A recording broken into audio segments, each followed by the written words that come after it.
this process. Okay, so Patience, tell me where and when you were born, please. Okay. I was born in Kigali, Rwanda, and I was born on 8th October in 1997. And you, And you have as a Libra, you are perhaps a person who likes justice, beauty, refinement. Is that fairly accurate? yes, so close enough to say that that's me.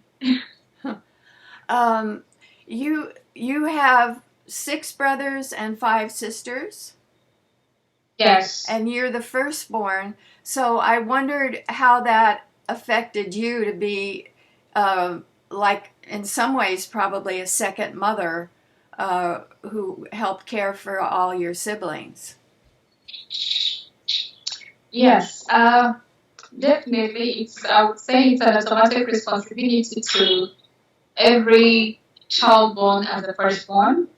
And, it just makes you feel like you have the responsibility to be an example to your fellow siblings, guide them to be who they have to be, and help them build in their future.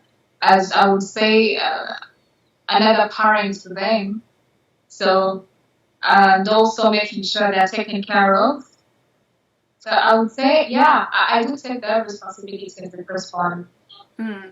I think it's an interesting pattern in the Climate Girls Saving Our World book that I did recently. I think 2/3 of them were firstborn. So it's something about parents expect the firstborn to achieve, and they do. Have the rest of your siblings gone on to university, and are they professionals like you? As not all of them yet. So far, the two of my siblings are, and the rest of them are still in high school, and most probably looking into 3 to 5 years, most of them will be in university. Mm. Is university free? Is there no tuition costs in Rwanda? Oh no, you have to pay. Mm-hmm. You have to pay. And Yeah. are there scholarships available? Because that's a lot of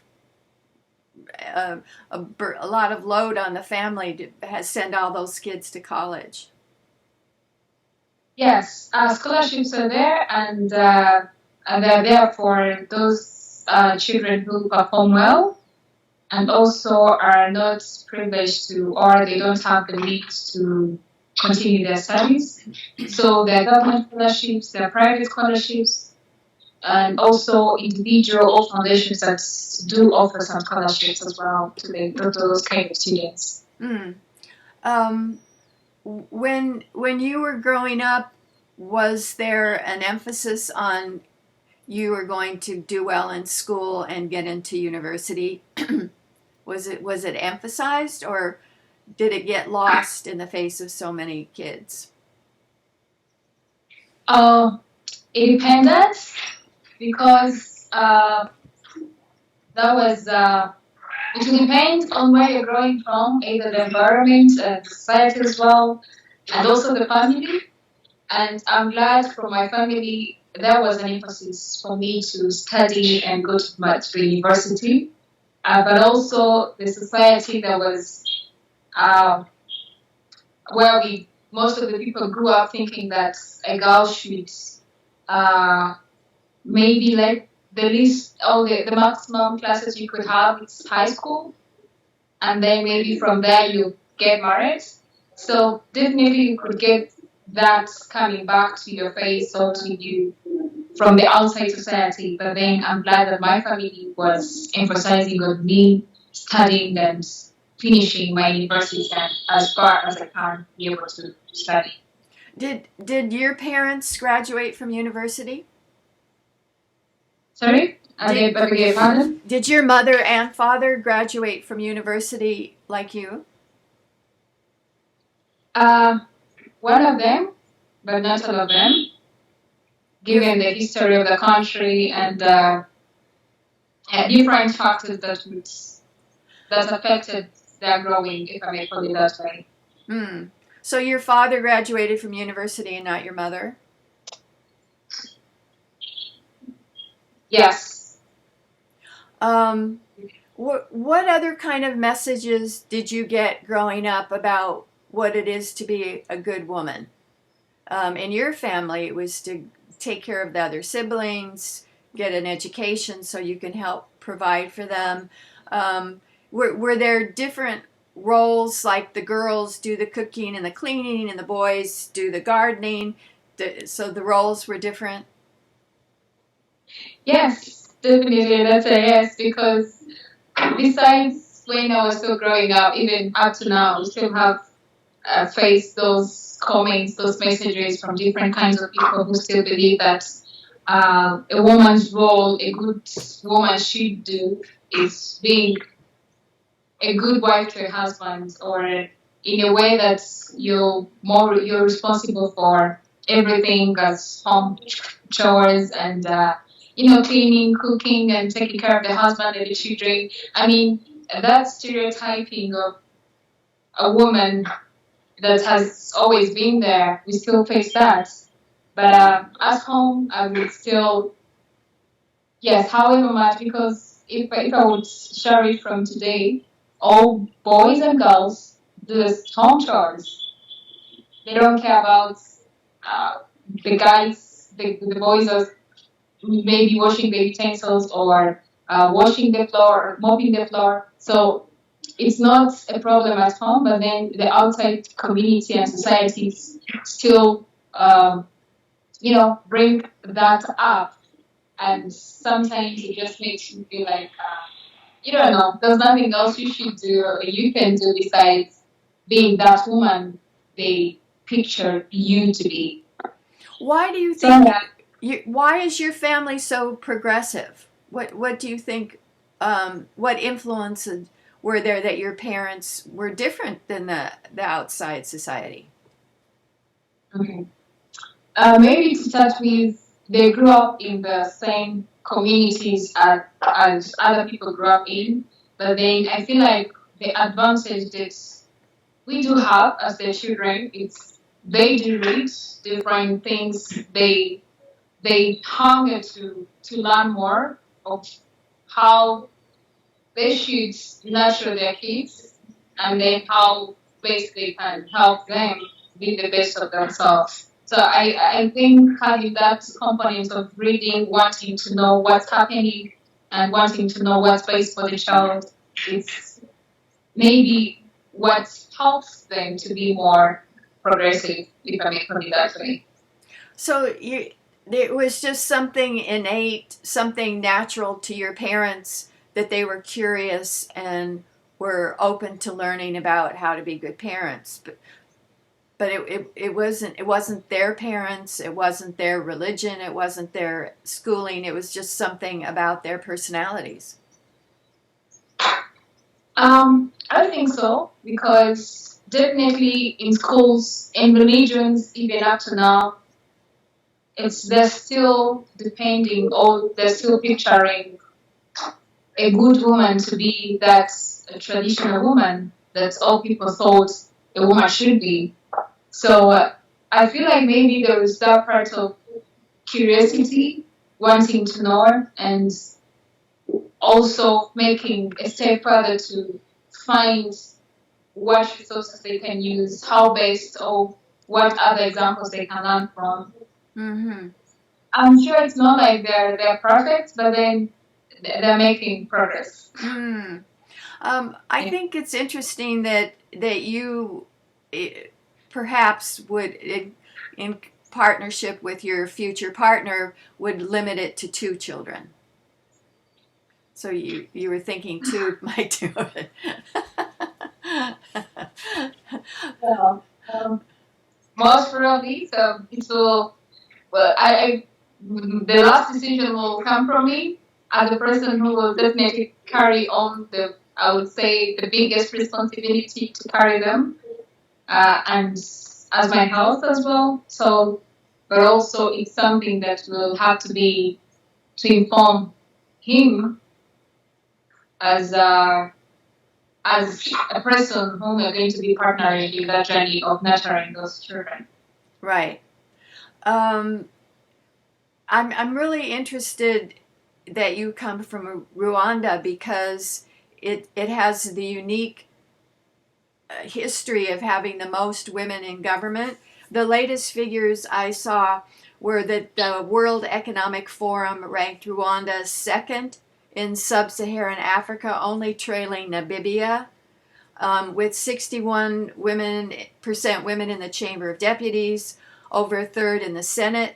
And that's because I think of the genocide, that there just needed to be, since so many men got killed, women needed to step up.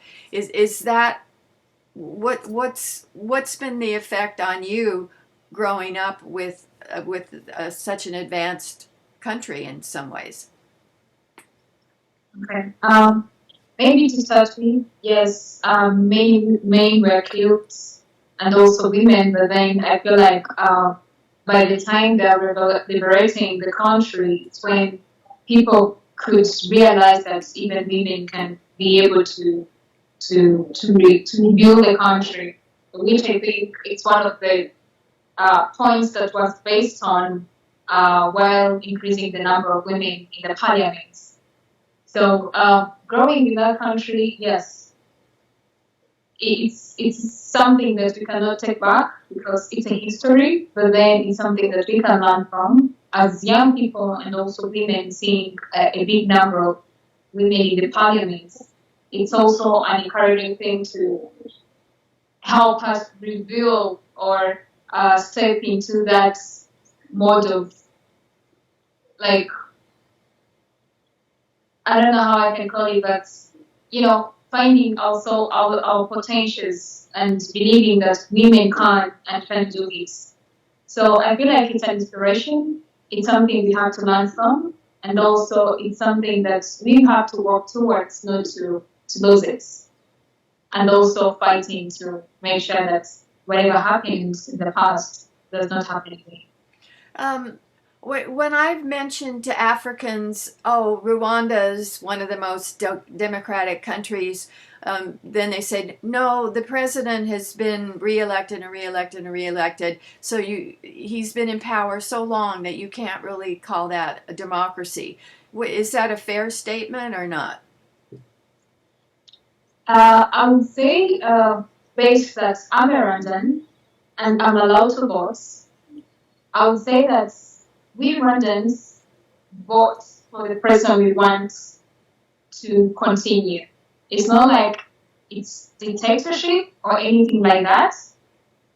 If we see the potential of that person growing and contributing much to the country, definitely that's what we want to go for. Any person would like to have someone as a leader to be benefiting from, if I may call it that way. As Rwandans, we know where he has brought the country from, and we can see the vision of where he's trying to take it. So yes, very many people say that. I always see tweets and different people having different points of view. But as Rwandans, and which I really know that the majority of the country believes that he has the potential to even take us further, given what has happened and where we are now, and where we see that he's showing us that Rwanda should be. So I wouldn't say that's the best statement. Okay, got it. In university, what was your subject matter that you focused on? I did business administration, but I specialized in finance. In fine arts? Yes. What do you create? Are you an artist?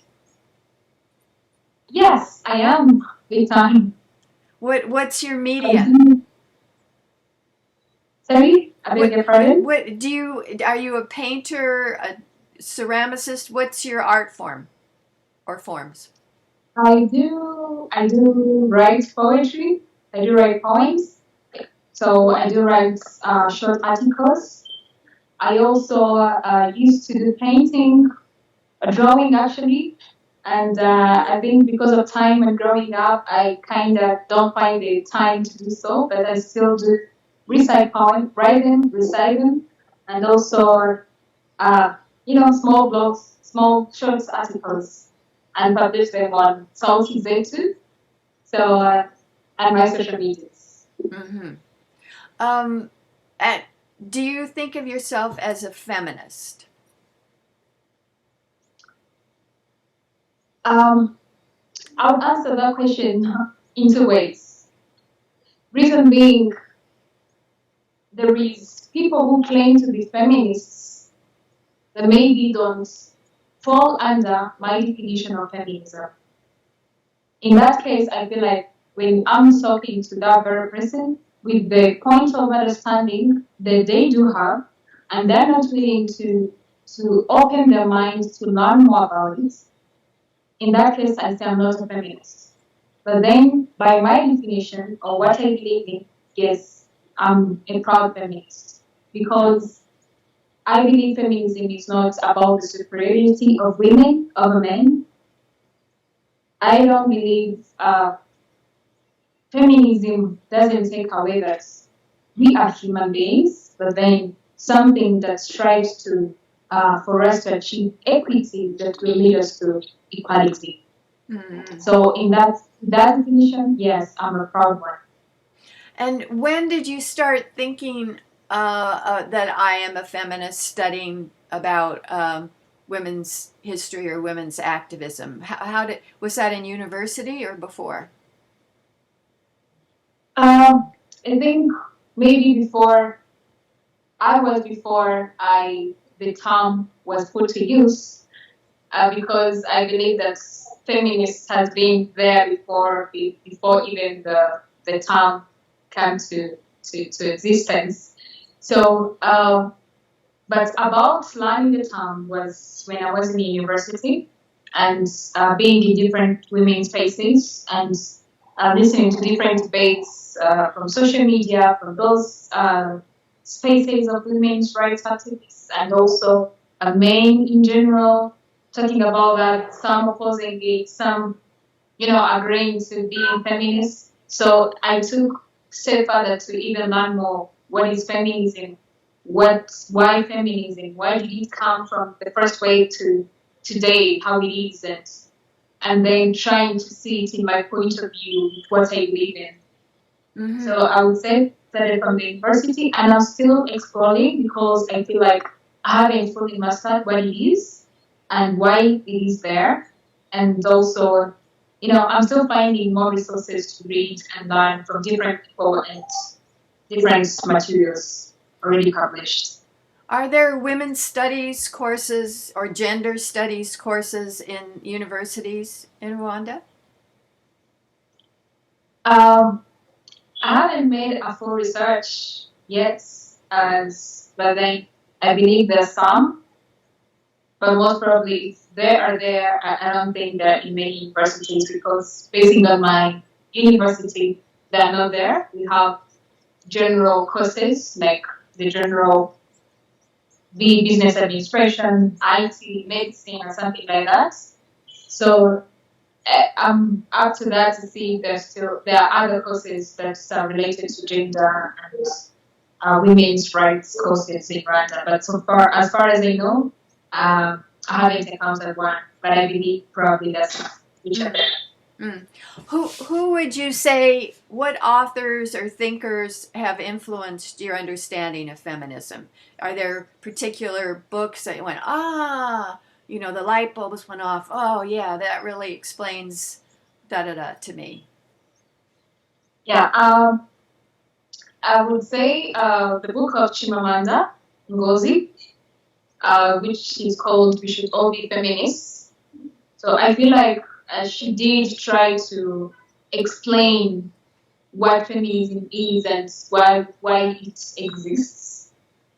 Because, I don't know, it just gave me the clear picture of what we are doing, and if every person would understand it in that way, I feel like we could all be on the same page, fighting for feminism, to equity, and gender equality. Is she Nigerian? Do I remember that correctly? Yes, please. She And, is. and she wrote it as an essay, and then they published it as a small book. So why we should all be feminists. Who else has influenced you that really helped you broaden your understanding? So far she's the one, and maybe someone else I do take as a role model or some that inspires me. It's Maya Angelou's poem as an artist and also a civil rights activist. So it's something that she does not mainly talk about feminism, it's harsh, but also she does talk about a woman in general, speaking out, standing up, and everything. But also there is also there is a black lady called her name just switched off. The one who wrote in the intersectionality feminism. There's Kate Crenshaw. I've forgotten her name. Who does intersectionality? She's a law professor. Bell Hooks. A lot of people mention her. There is, I think, Kim or something. Yeah, that was the Crunch. Yeah. Okay, we can fill that in later. I should have her name at hand. Are there social media sites that you look at that you like to keep up to date with? I would say that besides the YouTube that I use to find out those different women that are trying to explain what it is and why it exists, mostly are the TED Talks. So I try to follow up and then different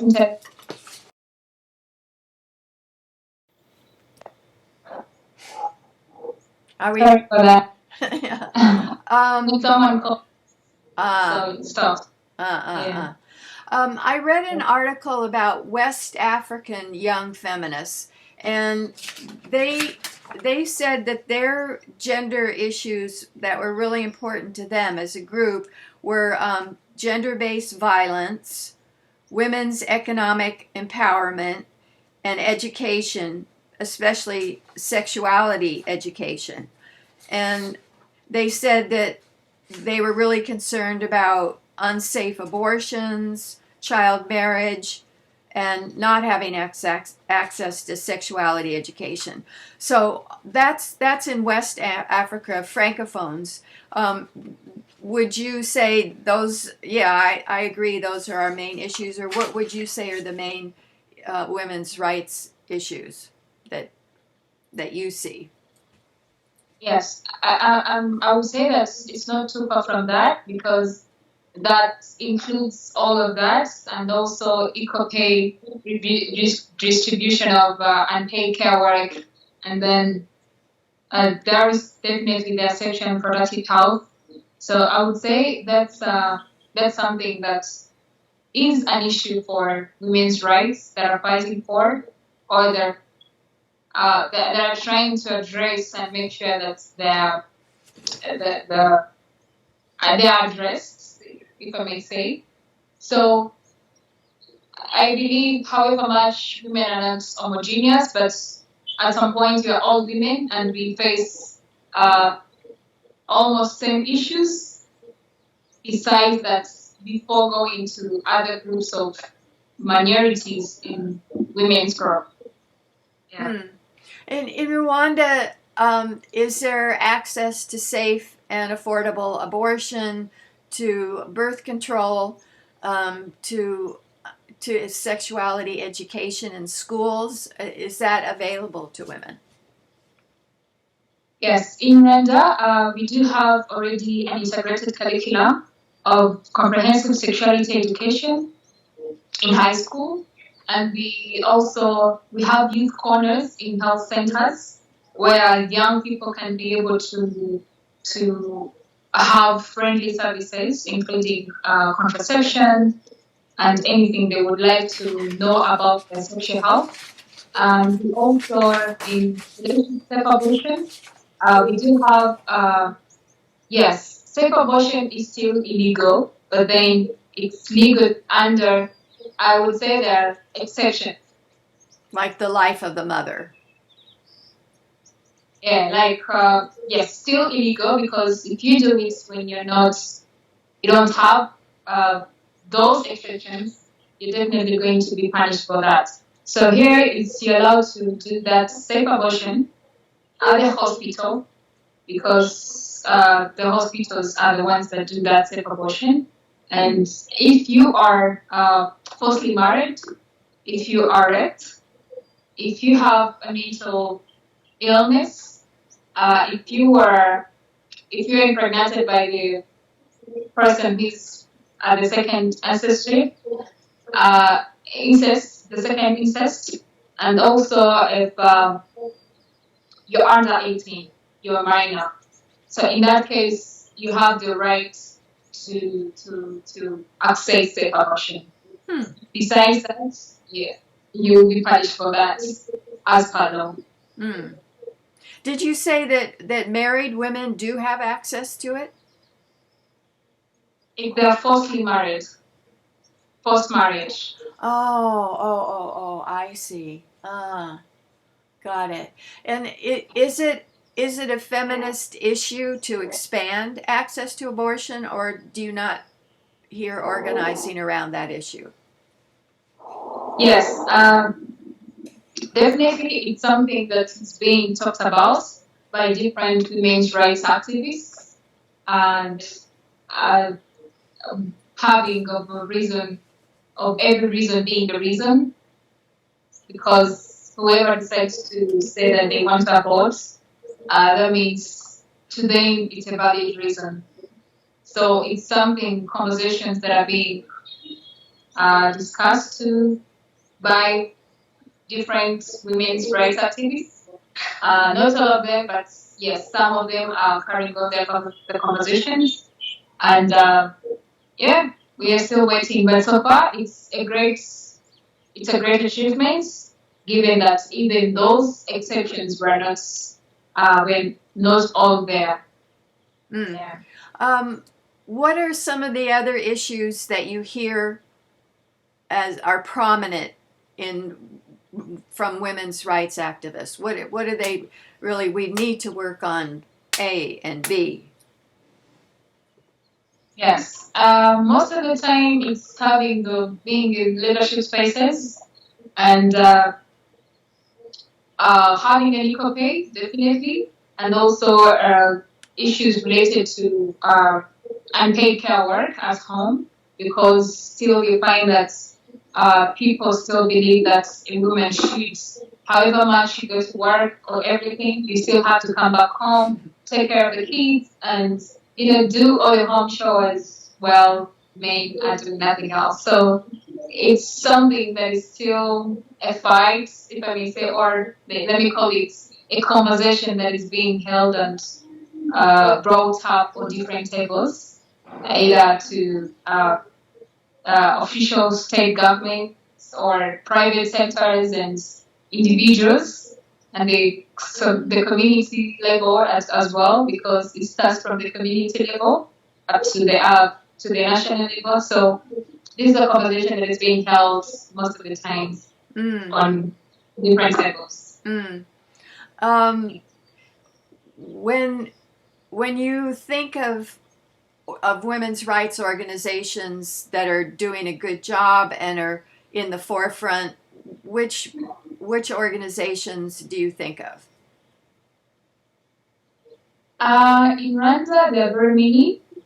We have the international organizations and also the local organizations where we meet in different spaces. So for the international organizations, we do have Community Kevina supporting women-led organizations to build those different movements and find a way of supporting their work they're doing in communities. We do have Taburuka, it's also a women-led organization. We do have us who are already working on something.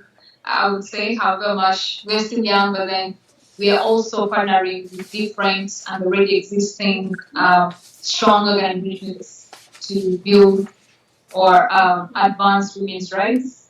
We have uh, Rwanda Women's Network, we have Pepper Crown.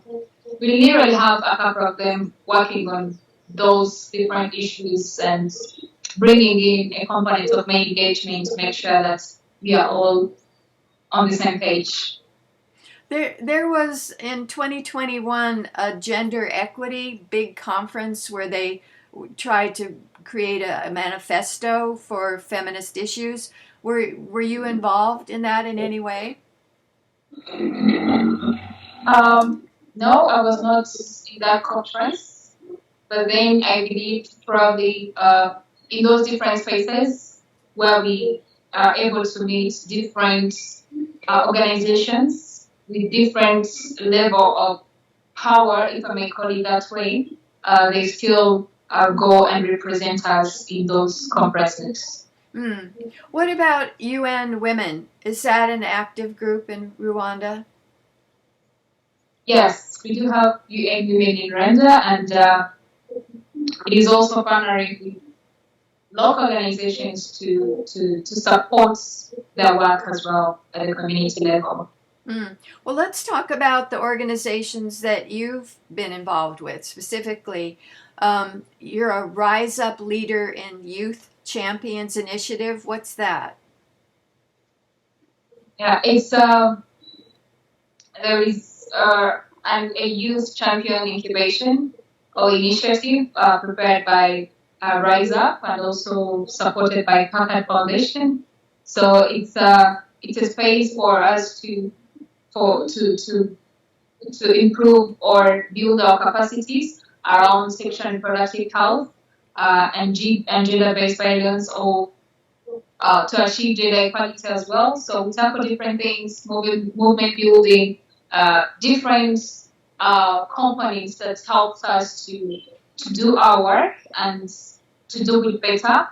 So it was a 13 weeks program that we attended per selection.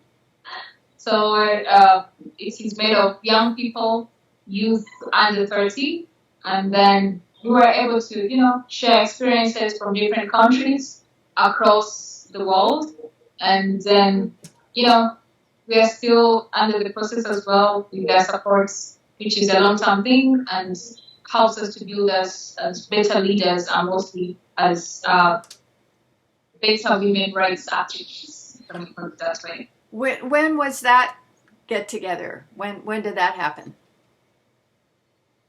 In 2021, from November to February, actually. So yeah, that's when we had that program. And what kind of themes did they emphasize? Did you learn in terms of tactics? What really works to organize, to get change, to be a change maker? What did you take away? I really need to think about this, and this. Yes. One thing, you have to have a common goal or vision for you to be able to even come together. You have to have an agenda and different strategies to achieve what you want to achieve. And we have to be as well as diverse as possible to make sure that you bring in different strengths to be able to get where you want to be. So I would say those are the most things that stood out. Having the common vision, having different strategies to see how you can achieve what you want, and also having definitely an issue to address the change you want to see. So I think that's what really stood out for me. Women's groups all over the world and activist groups in general have kind of struggled with, we don't want a hierarchy. We don't want to have a boss. We don't want a military general with, the officers and the privates down at the bottom. We want a democratic a process. But sometimes it's hard to get things done if people are talking too long and there's not enough structure. So what's your observation in terms of getting things done in a consensus or democratic framework? How do you get things done? Um, Maybe if I would start from my organization, with the big number of us, it's women, and however much there should be always structure, but we always work as a team. So there is always consultation, no matter either you're the executive or the least person that people may think you're the least person. We all do consultations, no matter the positions that people hold, but then to see how we can work together and bring the best out of what we are doing. So I will, yeah. Go ahead. Yes, that's. I was going to ask you. You're the founder and executive director of AfrYAN. So when did you start it? Why did you start it? What have you achieved with AfrYAN? Yes. The organization was founded in 2018, end of 2018, and it got a registration in 2019. And usually here in Rwanda, you have the temporary registration and then a permanent registration.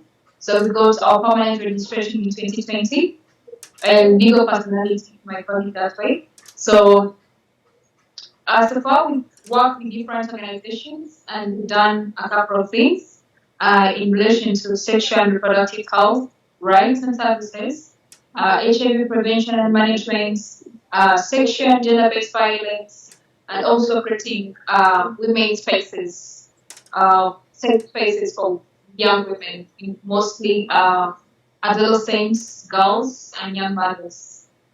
So we already have a running program which is called Bohero. That means that was traditionally it was a safe space for women and girls from the age of 13, where they could come together and be talking about their lives, but also doing knitting and sewing.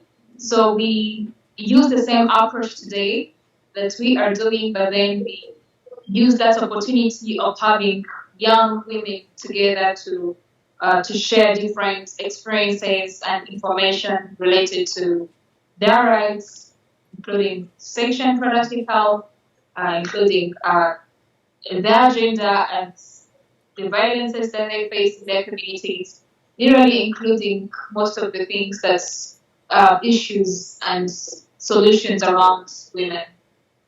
One of the things that feminist groups do here is teach refusal skills. So if I'm going out with a boy and he wants to have sex with me, I can practice ways to say no. You're not. I don't give you permission to. I don't want to have sex at this point. So is it? What kind of skills do they learn in terms of having control of their own bodies? Yes. One thing it's equipping them with information about their rights as women, and also doing some practices that will help them to be able to stand on their ground to say if it's a no, it's a no. But also it needs us to involve the other party because sometimes, or most of the times, even before that, men thoughts and still think that if a lady says no, that's a yes. So we still have to involve the other party to make sure that if a woman says no, that's a no, not a yes. So we still, I would say we have to work with both parties, men and women, to make sure one knows their rights, but also the other party also respects someone's decisions as well. What's the general attitude about having sex before marriage? I'm sure conservatives say no, you should wait till you get married. What's the kind of what teenagers that you run into, do they think you should wait, or do they think if you love the boy or you just feel like it, you should have sex? What's the general kind of attitude? Yeah, definitely traditionally and culturally here in Rwanda, it's, you have to have sex when you're already married. That's how things should be. But then, given the numbers of teenage pregnancies and the young people coming for contraceptives, that shows that that's not that's not the reality of what the culture and the culture tells us to do. So we are always too open to share more information. If you're not able to abstain, these are the ways you can protect yourself. But then, than saying that the only solution you have to abstain because we know it's not possible for everyone. Those who can, that's much better. But then those who can't, they have to have the full information about how their body is going to react or what's going to happen next or how it's going to happen, but also how can you protect yourself from getting pregnant, acquiring or HIV or any other sexual diseases. So it's always important to share all that information and also offer that accessibility for them to be able to get them whenever they want to. However, definitely the society is still against that. Some of them, but it's always teaching has not to be done once. It's a journey, and we still believe that at some point people will understand the needs for having all the information and also having access to all those services and not limiting a child to only abstinence because at some point they might tell you yeah they will do but then they won't do. So yeah. Are condoms the main form of birth control used by teenagers, or what's the most common birth control? I would say condoms because you can be able to access them anywhere, either where there are condom corners, where you can be able to get condoms for free, or else from shops if you want to buy them, or pharmacies around, or even at the health centers. I would say that's the most available contraceptives. Otherwise, the rest you have to go to the health center and maybe for some of the processes if you're a minor. Mm. What made you decide to found AfroArc? I mean, you've mentioned there's lots of activist organizations. Why did you decide to start a new one? Okay, so one of the reasons is that definitely I wanted women to speak, given that we have a big number of women working with AfroArc, if I may call it that way, and also we wanted us to have a way of documenting what we are doing and measuring the impacts that we are making in the community. And another thing, it helps you to signage the efforts of scholars individuals, if I may call it that way, to come together to be able to think together, plan together, and implement together. So it helps you to even encourage you as a person than doing something when you're a standalone person. So yeah, I would say those are one of the reasons that made me think about working as an organization than an individual person. And how are you funded? Because it takes money to have an office and staff salaries and outreach. Yes, it does take money to run the space and and the salaries and everything. So what we are doing, we already have some of the people funding us, some of the partners funding our activities already, but it doesn't stop from there. We also, as member organizations, we try to make sure that we also contribute to what we are doing to be able to have enough money to support the activities and also the space we work from.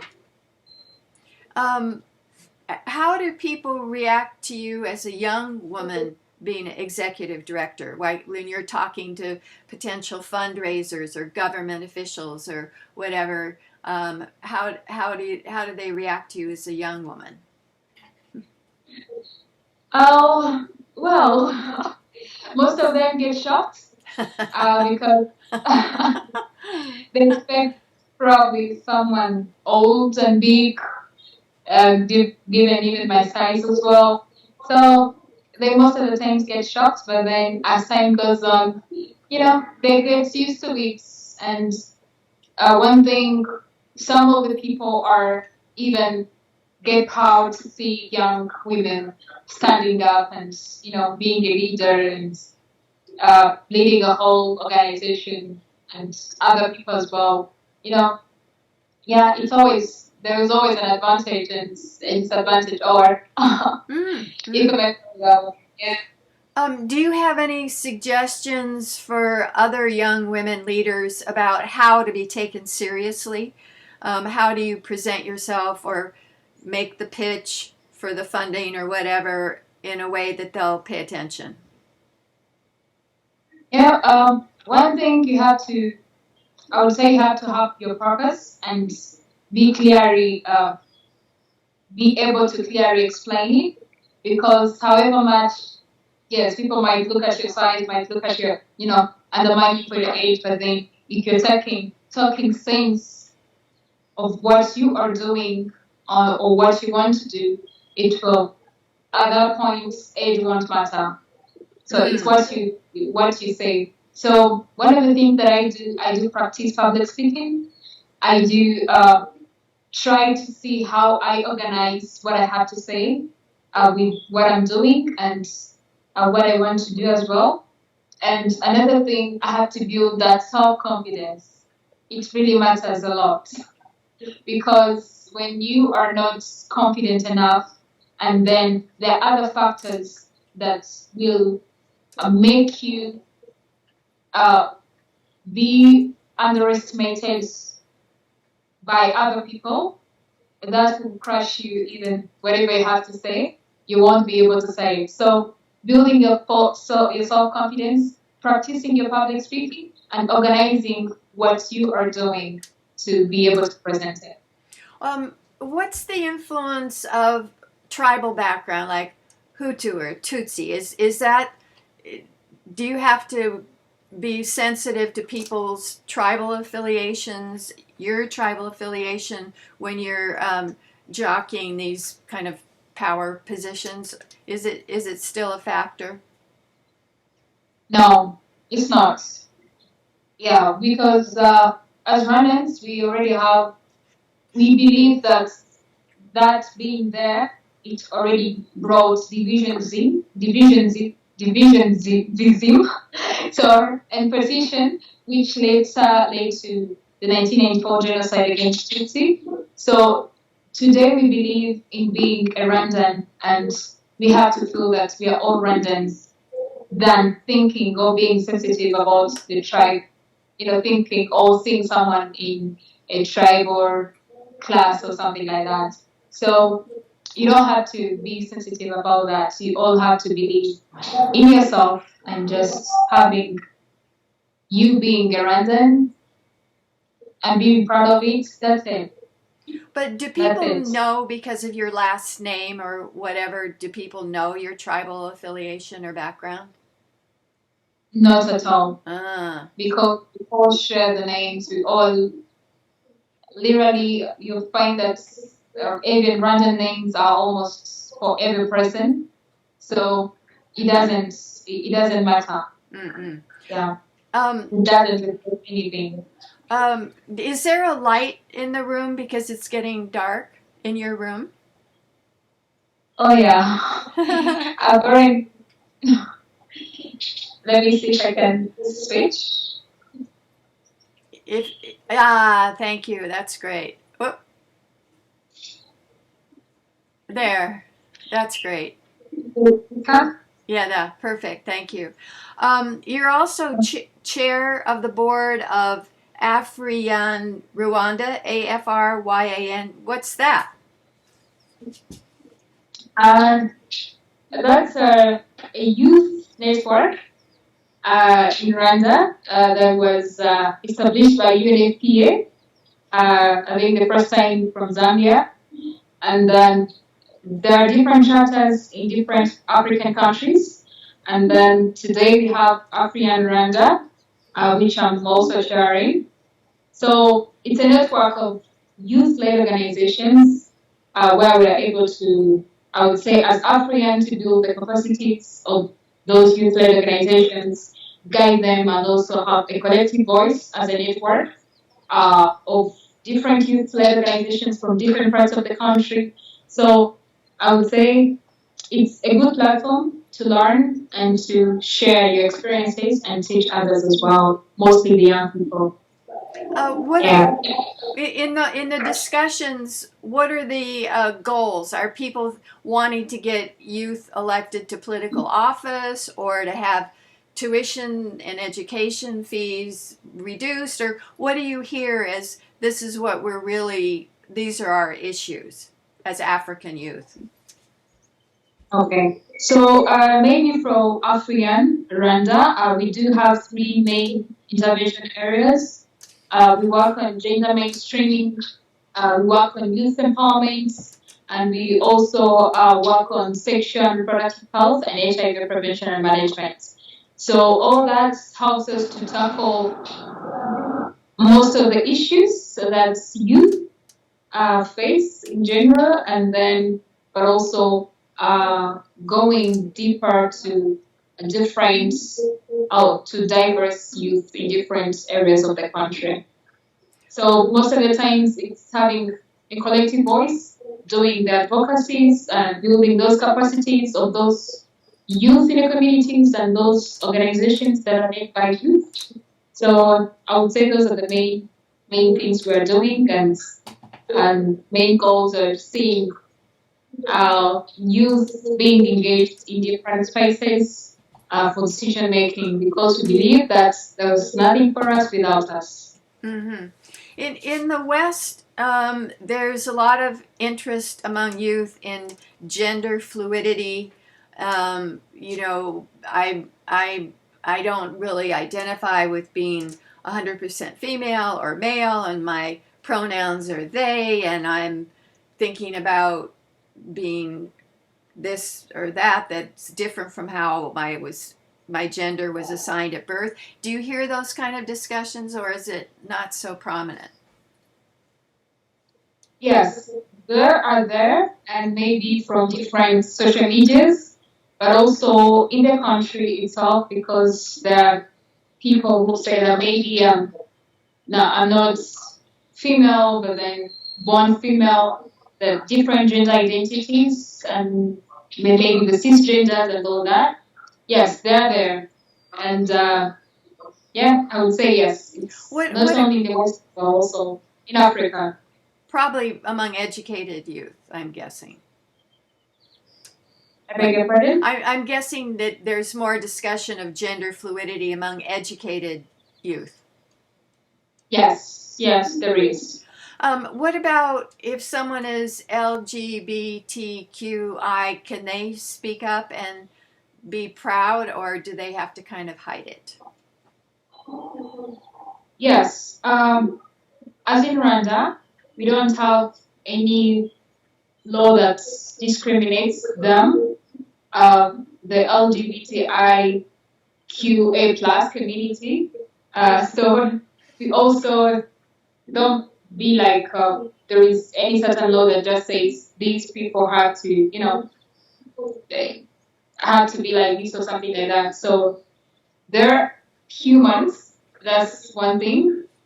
They're human like any other person, and they're also, yes, some proudly say that, but then we are born in a kind of communities that don't believe in that, or else which was not there before. So it's always hard for some of them to proudly say that, but then there's some who really do in different spaces where they feel safe. Yeah. Yeah. Let's see. You're board treasurer of the Rwandan Youth Organizations Forum. What's the Rwanda Youth Organizations Forum? Yeah, so it's also another network of youth-led organizations, but also youth-serving organizations, organizations that can be not led by youth, but also the main focus is on youth. So we literally almost do the same thing, just that it's a local network, and then AfrYAN could have been affiliated to it here and also in other countries of Africa. So I would say, yeah, it's also another space for me to contribute and learn as well from different people. You're board advisor of the Rwandan Youth Biodiversity Network. Is that an environmental group? Yes, it is. So yeah, it's something that I feel so interested in as a person, not necessarily as an organization that we are working on anything related to climate and environment, but also it's something that I feel like do affect the lives of women. So I feel like I should be part of it and learn more as well. Given maybe it's an area that I don't have much expertise in. So yeah, it's an opportunity for me to learn more than also giving. Mm-hmm. Yeah. In the face of all this leadership work, how do you take care of your mental health, your fun, your physical health? Do you take time to exercise and play? Yes, mental health matters, and if we are not able to take care of ourselves, it's hard to take care of other people's lives. So it's like what you don't have, you can't give. So what we try to do is doing some self-care, having our own self-time, uh, being out with different friends and people who believe in what you believe in, having some time to watch movies and read some educative, also fun materials. And yes, I do sports. I make sure that at least in a week I schedule time at least 3 times to join other people who do exercises with me to make sure that we do, including hiking and something like those. So yeah, self care matters, and then that goes with your mental health and your physical health. To be able to run out in different villages because yeah, sometimes you have to be physically fit and yeah, to be stable with your mind as well, to be able to to help others as well. Angela Davis, who was a leader in the civil rights movement, said that the difference between current youth organizing is they do talk about mental health and self-care, and it's okay to say, whoa, I am totally burned out, I need to take a little bit of time off. Whereas in the old civil rights movement, you couldn't say that, but now that's a difference. So it sounds like you're thinking along those lines. Yeah, because sometimes some things do overwhelm you, but then if you don't take time to pause and think about it, or rest a bit, it doesn't help. You might find that you're too exhausted to even move forward. So it's really important to care about yourself and your mental health. In the West, there's a lot of concern about adolescent anxiety and depression, that it's increasing, especially anxiety among girls. And I wonder if teen, young adult mental health issues are spoken of as a problem there as well or not. Yes, I still think that we people still believe that whatever happens to ourselves, we still have to keep it and, you know, go ahead with it. As in, just ignore that it's not there and move forward. We don't take time to pause.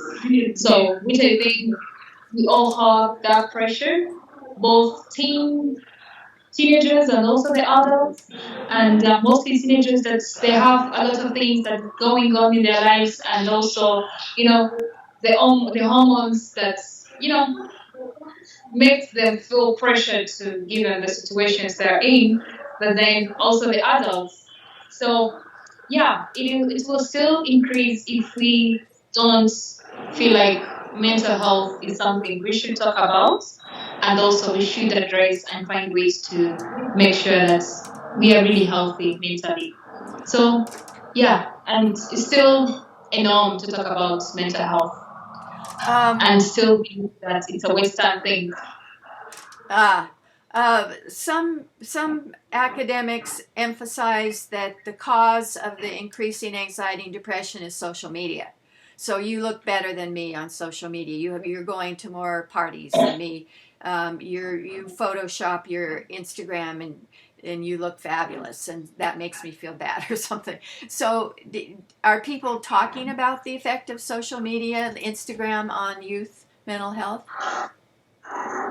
Yeah, those are the conversations that are being brought on tables, but then because the world of today is all about social media, and you know, most of the people are living their lives on social media. So definitely, it's something that we are bringing up because a mental health issue is a conversation that is new in Africa, if I may call it that way. So, and some of the people are still thinking that no, this not shouldn't be a conversation because it's always something. But then, yeah, social media is really playing a big part of it because someone who's in Rwanda can still see what's going on in America or in California. So yeah, it's a conversation that is starting, but we believe that at some point everyone will be on the table and contributing to see how we can be able to manage our mental health, mostly for the teenagers. I did a series of books about global youth, and the main difference I found is not what country you're in, but rather whether you're urban or rural. And so, I don't hear you. Okay. It's okay, you can go ahead. Thank you. I did a series of books about global youth, and the main difference I found was not what country you live in, but rather you're urban or rural. So I wondered, in the villages, the farming villages in Rwanda, do they have social media? Are they on TikTok and Instagram, the kids there? The big number, no. Hmm. The big number do not have social media because they're still using. They don't have the smartphones. But also, I would say at this point, it's not the social media because they have different things that affect their mental health. Some being pregnant at a young age, some seeing domestic violence at their homes. You know, there is a lot that is going on that a young or a teenage wouldn't be seeing at that age. So it does affect them. So however much, yes, still, it might not be social media, but then she can see a neighbor dressed in a better way than she is, given the resources and all that. You know, there are a couple of different small companies that do contribute to the mental health or the mental illness of someone in different communities. So I would say mental health not necessarily would. I wouldn't say social media is not the only component that contributes to that, but also even other factors in different environments that you grow up in. To me, what's most difficult is pressure to get into good university, to afford tuition. In the U.S., students graduate with, I don't know, $35,000 in debt. So you have to get a good job to pay for that. It's harder to get into a good university. So there's a lot of pressure to succeed. And I'm thinking that probably high school students have the same pressure there. Yes, definitely. I believe that sometimes I be like, besides that, people look at color and everything, we are all humans and we still feel the same as all humans. So it's the same as here, even in Africa. We feel like we still have the pressure. You have the pressure to dress well, to look good, to get a good job, to, go to good schools and graduate and, have your life figured and, you know, have your life together. So I would say everyone has that pressure, and I feel like, yes, it's that pressure that also contributes at some point when you don't manage it well. It's the one that contributes to that mental or to that depression and anxiety, because you're seeing other people achieving what you're not able to achieve right now. Yeah. So yeah, it's the same. So even in rural areas where the girl's going to get married when she graduates from high school, she has the same kind of pressures as a city girl. Maybe if I would say yes, yes, it is, but then it's.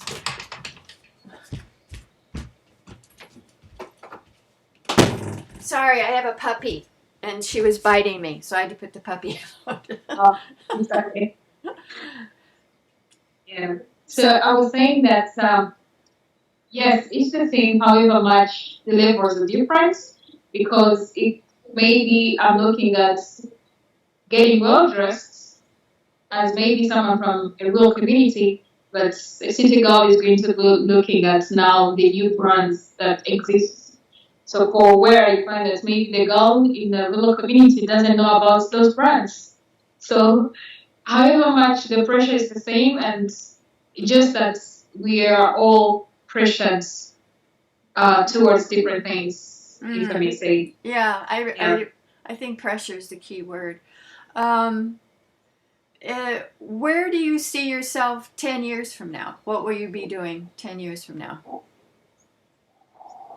Probably I'll be almost, I think I'll be no longer youth.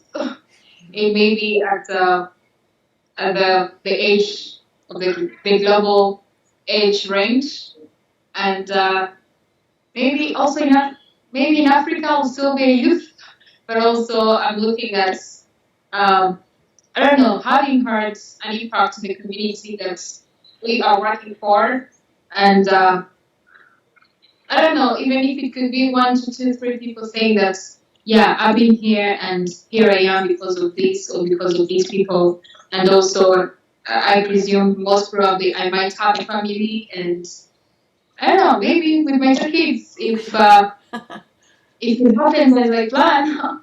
So I would say, yeah, that's probably where I think I will be. Yeah. How many people does AfroArc have as staff, of paid staff? We do have 7. 7. And then do Yes. you have volunteers as well? Yes, we do use volunteers in mostly for community outreaches and in the community. So yeah, we always welcome people who are passionate about what we are doing and passionate about contributing to the community. Yeah. The climate girl activists, some of them said something that was really interesting to me. They said that there's more pressure, speaking of pressure, on boys to conform, and that being an activist for the climate was considered weird in high school, and the girls were more willing to be the weird activists, green kind of march, hold up signs, organized people. And I wonder if you what you see in terms of boys' attitudes towards equality and that kind of thing. I would say that it's still a long journey. It's really still a long journey, and which I would say maybe across the world, because the majority of them think that gender equality is there to bring the superiority of women over men. So it's like taking away the glass of water they had. So I don't know. I feel like there is a lot to do as young people, as women, and as other men who believe in it or who are striving for it. So we still have a lot like to teach and change people's mindsets and show them this is for the good of both of the parties, not only one party, and the world in general. So yeah, I would say there is still that mindset, but then we believe that in the long term, at some point, we'll all understand that it is for good, not for anything less or harm. I just did a book called A Global Dialogue on Masculinity, where I talked to men of different ages and different countries and different political viewpoints. And I was surprised that they felt like still boys here, big boys don't cry, boys don't show their tender feelings or their vulnerable feelings. That I thought we were kind of past that, but the young men they still heard that. Do boys hear big boys don't cry kind of stuff? Oh yeah, because I think of recent that I was taking a gender course, Foundations to Gender. I learned the different masculinities, and one of them was is it hegemonic something, if I got it right? Yeah, hegemonic masculinity from the Australian. Yes. Yeah, where those are the real masculine ideal of who a man should be, not crying, strong, and all that. So I would say that yeah, many people still believe that, and that's a conversation that we've been having on our table in the office with different kinds of people, including men. And yeah, I'm glad that we could have some men who really believe that yes, they do feel, they do have feelings, they do get hurt, they do get time to cry and relieve all that, but then it will start from one single table in a small office to to a bigger number of people. So yeah, we are still there, and just that maybe we don't hold those conversations in public spaces, and I think we should start if those haven't started yet. Do you know the international organizations Promondo and Men Engage? They're working to educate men along these gender equality lines. Yes. As AfrYAN, there is already a Generation G project, which is supported by Promondo, where they're doing gender trainings on with youth, including that's women and men. So they're trying the level base. So as AfrYAN, we're having different workshops and trainings, and also developing different materials, which we're starting one of the YouTube shows that will be talking about those different norms, and also our playing cards that will definitely be helping people in the community to really understand the concepts and why and how they should feel and do things in a gender equal world, or in creating that gender equal world. How prominent are Western movies and TV shows? Like on your TV, how much of the shows are going to be from the West? I would say most of the times well, depends on which one you switch on. Otherwise, maybe on the national TVs, we do have, it captures different things and from different countries of the world or across the world. So the movies are there, the songs, most of them, if I may put it that way. But then, yeah, I would say there is a mixture of what's going on in the world on the national TV as well, even other local televisions in the country. The Nigerians make a lot of movies, of films, right? So you probably have a lot of Nigerian movies.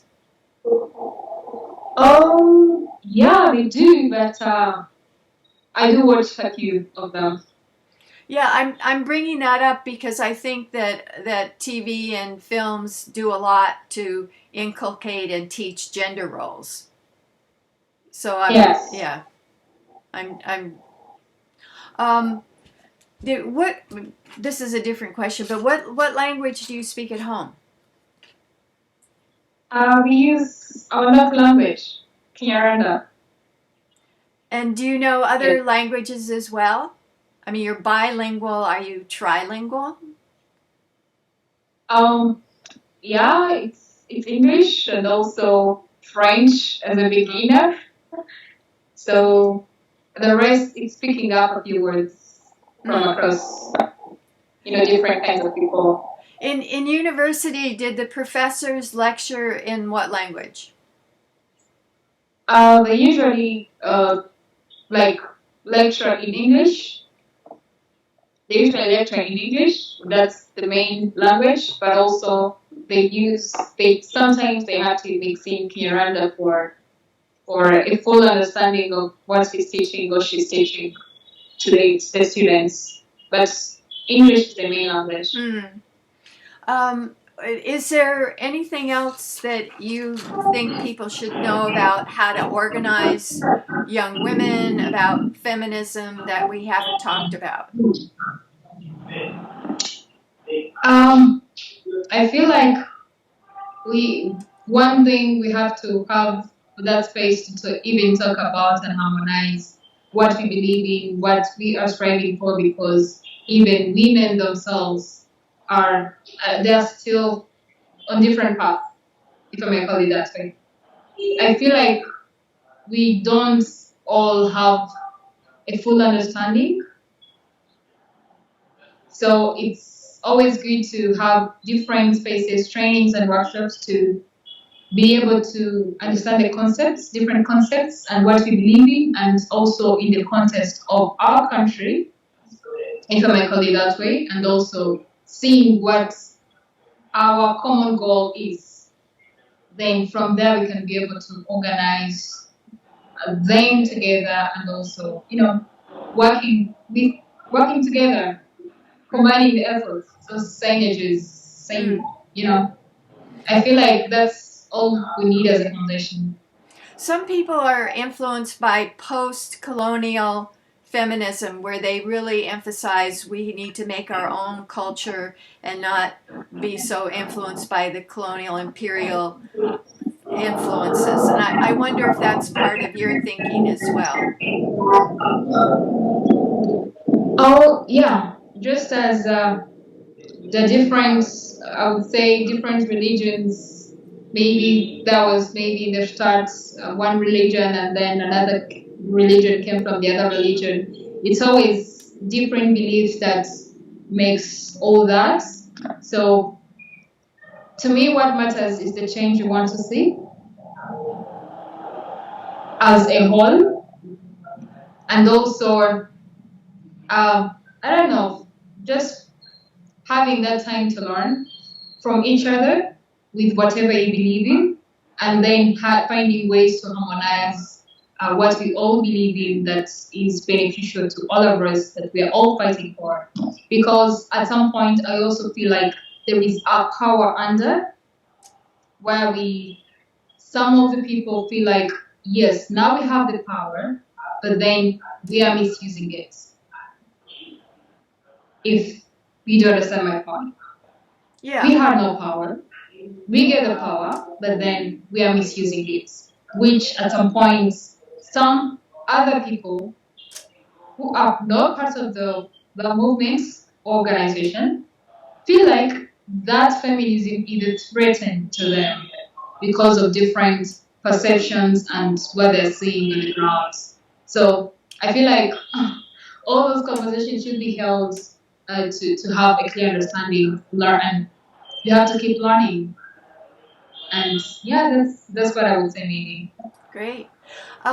Could you put together some websites that you would like to have included, like for AfroArc and training programs, whatever you think would be useful resources? You probably already have that, but if you'd email me that, then I'll include it. Yeah, sure, I can share. Great.